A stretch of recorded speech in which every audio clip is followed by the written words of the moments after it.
Welcome back to the channel new vlog. আশা করি সকলে ভালো আছে। আমি অবশ্যই ভালো আছি। শরীরটা একটু খারাপ হয়েছে। আমার চোখ মুখ দেখে তোমরা অবশ্যই বুঝতে পারছো আমি ভয়েস ওভারে দিচ্ছি। জানি না কতটা শুনতে পাচ্ছ ভয়েস ওভারে, আমি বুঝতেও পারছি না। আর শরীরটা প্রচণ্ড খারাপ হয়েছে। আমি স্নান ধান করে রান্নাবান্না করে শুয়ে পড়েছি। এই উঠলাম একটু যদি খাওয়া দাওয়া না করি আমার শরীরটা আরও ক্লান্ত হয়ে যাবে স্বাভাবিকভাবে যেটা হয়। আর এই যে গরম জল, আর বিশেষ করে যা ভাল লাগছিল কী বলবো, তার উপর ফোনটা ডিস্টার্ব করছে বলে এরকম হচ্ছে। তো আমি নেক্সট ডে থেকে চেষ্টা করবো ভিডিওগুলো যেন ক্লিয়ার বা ঠিকঠাক আসার হয়।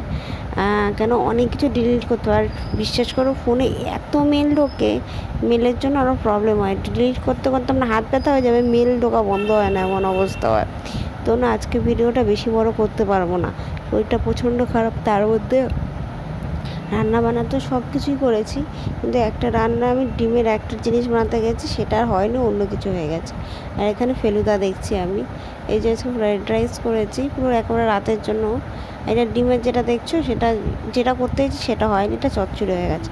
আর আমি যেটা করতে চেয়েছি সেটা অবশ্যই তোমাদের সাথে আমি শেয়ার করবো।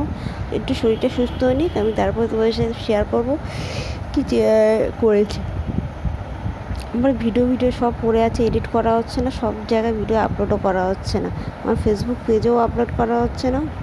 আমি ইনস্টাগ্রামে আর একটা আইডি আছে, ওটাতেও আপলোড করতে পারছি না। তো চলো আমি খাওয়া দাওয়া করে একটু বিশ্রাম নেব। জানি না ঘুম হবে কি না, এত ব্যথা যন্ত্রণা, শরীর টরীর সত্যি খুব খারাপ। তো ঘুম হবে কি না জানি না। তারপরে বাইরে বৃষ্টি পড়ছে খুব মেসি হয়ে আছে ঘরটা। তো এখন ঘর অন্ধকার করে শুয়ে আছে, তোমরা ফোনের আলোয় দেখতে পাচ্ছ। চলো টাটা।